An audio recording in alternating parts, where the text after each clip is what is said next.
Hey guys, Operator Drewski here, and today we're going to be going over a big update for ArmA 3. ArmA 3 has had a lot of stuff done with it. Just last night it had a 5.1 gigabyte update, which is a pretty dang big update. So we're going to be going through all the stuff that came with that update today. First thing we're going to do is go to the virtual arsenal, and as you can see, right as I click this little weapon button, you can see something that's already different. Sort by mod. So for a lot of people that run a lot of mods like RHS, Cup, any gear packs, any weapon packs, anything like that, it's always been hard to find that right weapon that you want from that, specific mod. But now you can actually click sort by mod, and this also sorts by the DLC pack as well. So if you just want marksman weapons from the marksman DLC, which also has the medium MGs, then you can get those. And if you want Apex weapons, you can just scroll and click on all of the Apex weapons that are available in ArmA 3. Now, what's also really cool is that sort alphabetically or by mod is also in the scope section, so you can do that here as well. And there's also a totally, revamped system for suppressors in the game now. So if we go to something like, let's say, the SPAR 16, and we get a sound suppressor that is a 5.56, this will be compatible with all 5.56 rifles now. So if we go to, let's say, I don't know what other ones are 5.56 like, let's say the TRG. That'll also be compatible with this. So an Lmg suppressor is out. There's no more Lmg suppressors anymore. It's just that type of caliber suppressor. Things like the Type 115, though, they run different suppressors than the, because it actually uses a different type of 6.5. It uses a longer 6.5 round. Same as the, where is it? I don't even know. The CMR 76 also uses the same suppressor as the Type 115s, but the 6.5s on these suppressors are going to be different from the 6.5 NATOs, which are on the MXs up here. And so here's the new MX suppressors. There's a tan variant, there's a black and a green variant. And if you go to like 5.56, for example, this is going to be the same as we just saw earlier. Tons of new different suppressors.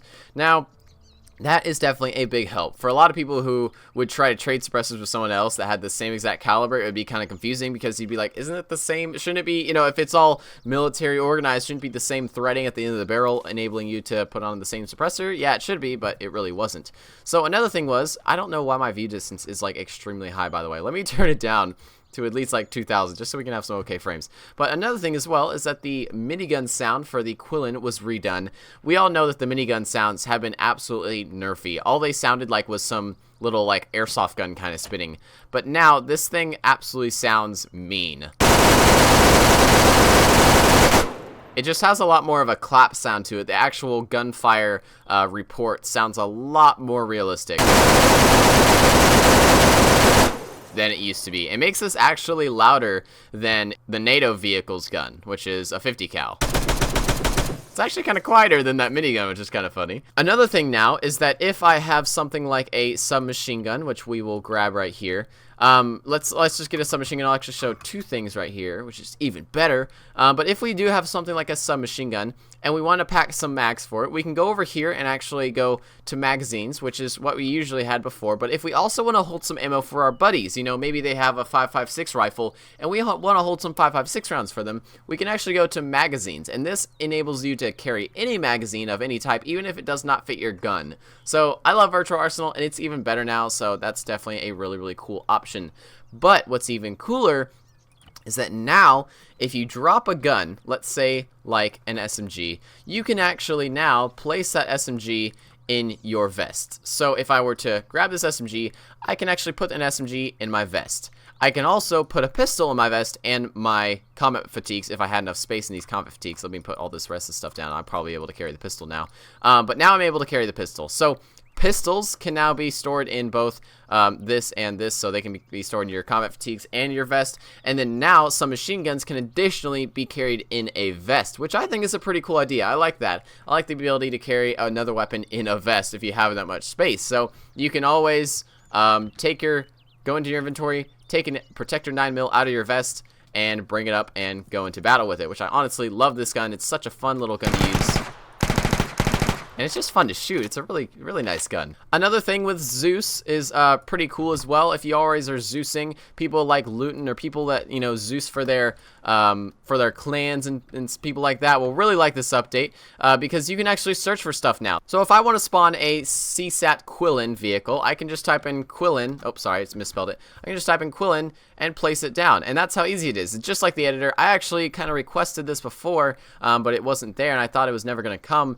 But it finally did, and it's definitely really cool to have this because you can just type in whatever you want. You can type in, let's say, barrier, and it will pop up all the barriers that are in the game, so I can get a concrete barrier and put it on a road. And that is the easiest thing, because sometimes it is difficult to find, okay, do I go to, like, structures to go to barriers? Do I go to, like, structures village? No, these are just houses. Do I go to, like, objects or things? Do I go to things, and then I go to, you know, village? It's very confusing, but actually, if you just type in, you know, let's say, wall, then we can just pop up the entire wall section. We can get an ancient wall in here. You know, if we really want some ancient walls, if we want to make some cool paintball course or something, then boom, we've got a little paintball arena already there. So that quickens up Zeusing quite a bit. I mean, being able to just get, you know, whatever you want in here as fast as you can. I don't even know if sniper will even pop anything. Ooh, wow, that's actually kind of cool. You can type in the word sniper and it pops up all the sniper and marksman rifles, which is pretty cool. So you can just spawn whatever you want.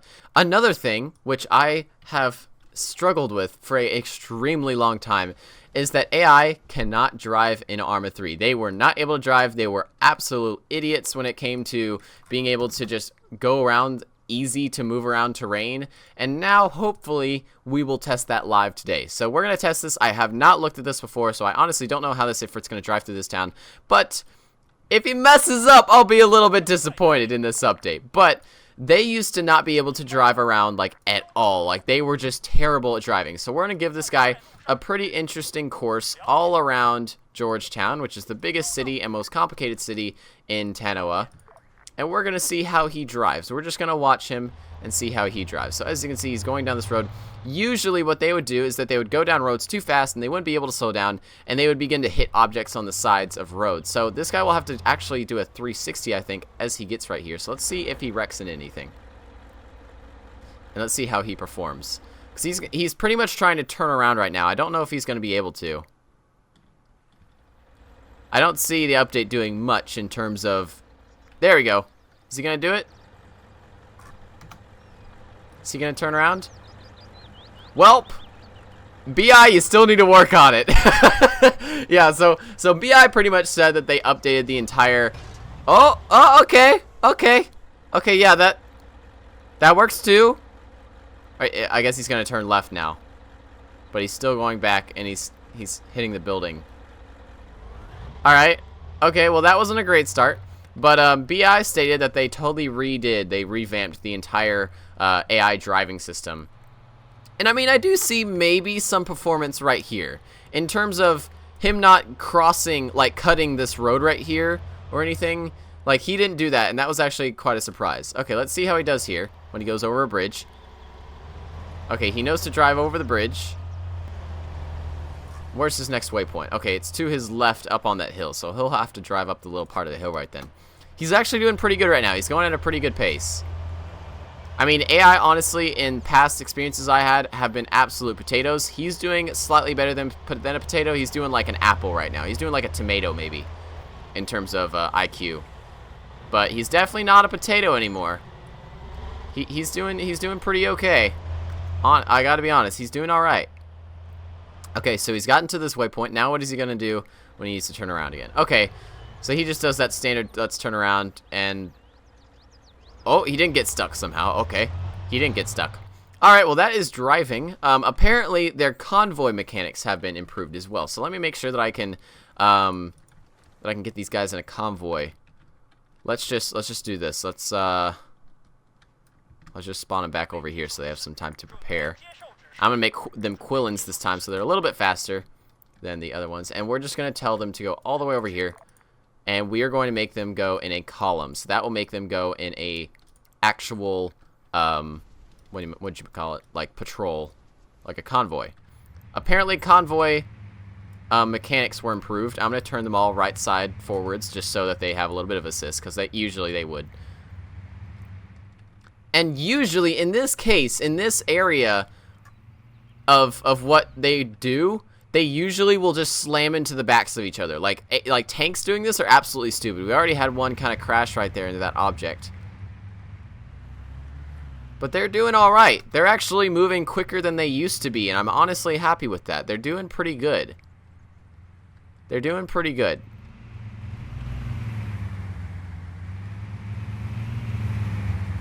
Yeah, I'm not joking. They're actually performing much more naturally than they used to, and I'm happy about that. I actually am very, very pleased with how they're performing right now. Because they have a good spread. They have a good spread. A little bit too far for an urban area, but still a good spread. Oh, it looks like he might have struggled. No, he's just turning around here. Okay, I see. My frames are dropping like crazy in this area. And look, he didn't hit that sign. Man, in the old version, he would have slammed into that sign with no remorse. Yeah, so as you can see, the pathfinding of the AI is definitely pretty dang good now. They are working hard to get there as quick as they can, and they're honestly doing it pretty dang well. So I'm going to try this with tanks now, because I remember way back in the day, tanks were absolute idiots. I'm not joking. I'm not trying to be mean, but tanks were absolute potatoes. So we're going to try this with some tanks now in open ground and just see how they perform if I put them in like a file formation, just to give them like the hardest difficulty thing they could possibly do. Okay, so we're going to put them in file formation. We're going to make them go full speed. Full speed, and let's put them at safe so that they don't really need to care about being tactical or hiding in anything. Okay, so let's see what they do. First tank is going. Look, look, look at this. That is what tanks do. And they still do it. They still do it. They still do it. Okay, let's see how these tanks do. See, this is the problem here. There's just, I know there's a lot of tanks, but there's got to be some communication. Okay, look, he just figured out that he can go around. Good job. All these other tanks are just frozen, I think. I think this one's going slow because he's waiting for these to get in line, to be honest. So which one's the first one? That's the first one. This is the second. And this is... Oh, that's the third? Okay. Well, this guy needs to be probably right here then.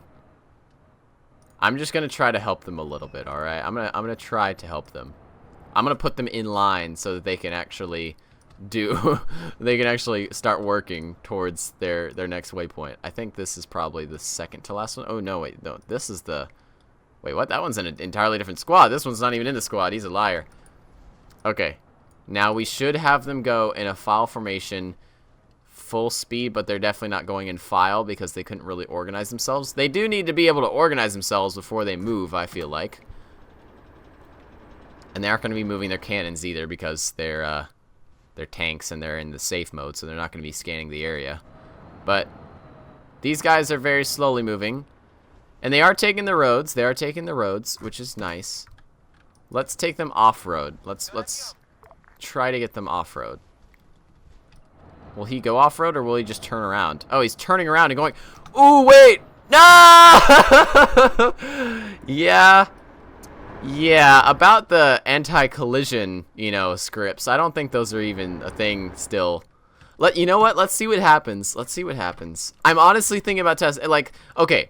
Quillen's driving in the city was definitely a clear improvement. Right now, I don't really know about the improvement. What we're going to do is we're going to tell these two Ifrits to drive at each other at full speed. And they're going to have to not crash into each other. So here we go, full speed right there. I'm going to tell this one to go full speed up that way. There we go. Okay, let's watch what happens. Let's watch if they wreck into each other. If they wreck into each other, then I see it as a mission failed. If they don't wreck into each other, then mission success.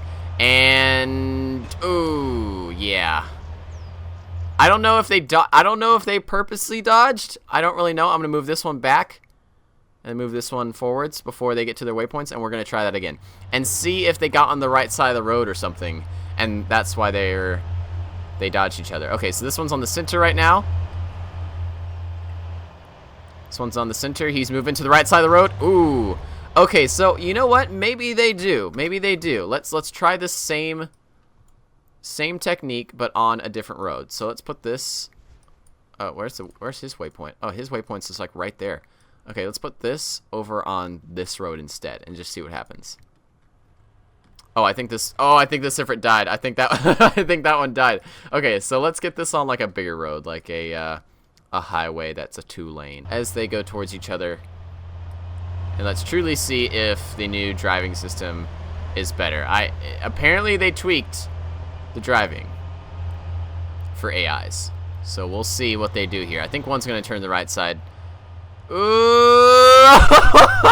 I don't know why they do that. Okay, so they're not perfect. They're definitely not perfect. They did get an improvement in terms of driving in the cities, but I don't think it was a gigantic, huge improvement. So pretty much the lightweightness of the SPAR 16 and the SPAR 17 variants have been decreased. So, or I guess the heaviness of them have been decreased. So they are now lighter weight to relate to what calibers they are, which are 5.56. They're going to be lighter weight guns than the 6.5 rifles. So their weight is a lot less than the standard 6.5 rifles, as you can see here. So if we go to this to MX 6.5, you can definitely see a little bit of a difference there.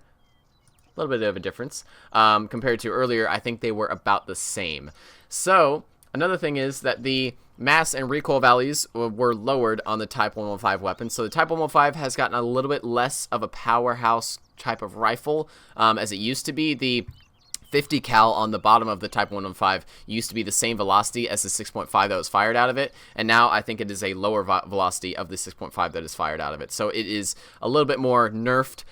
Additionally, a very, very sad day for the AK12. The AK12 has both a penetration and air friction nerf. So the bullet will now gain air friction faster, therefore it'll be slower over longer ranges, and the penetration of the 7.62x39 bullet is also nerfed in terms of armor penetration. So the overall rifle is a lot less powerful than it used to be, because it used to just be like a 1-shot to 2-shot rifle, and now at ranges you will see a difference. I actually tested this earlier. I didn't get footage of it because my recorder didn't record it at the time. I can't really find myself here. But it does have a little bit different in ballistics in terms of penetration and such. So firing it into vests won't exactly be super powerful like it used to be. Additionally, the muzzle velocity was decreased as well, if I didn't say that before. The LIM85, that M249 from the Apex mod, can now be fitted with a suppressor, which is pretty nice. Additionally, the smaller suppressors, like these, that are smaller because the caliber is smaller and it doesn't need a gigantic suppressor to suppress the round, these suppressors are actually going to be lighter weight than the other suppressors of something like, let's say, an MAR-10 suppressor. So this suppressor will actually be heavier than a suppressor that is on a 5.56 weapon, which just makes sense, but they didn't ever have this before, and now this makes the handling of weapons like something like an MK20 even better. So it actually gives a little bit of a buff towards these 5.56 lighter weight weapons, in that now the suppressors weigh a little bit less. Well guys, that is the highlights of the new update for ArmA 3. Hopefully you guys enjoyed all the changes. I enjoyed them for sure, and if you want to go look at the full dev blog or the full kind of change log, you can go look at it in the description below. I have a link to the ArmA 3 website that has that there, and I hope you guys enjoyed the video, and I will see you guys next time. Thank you for watching.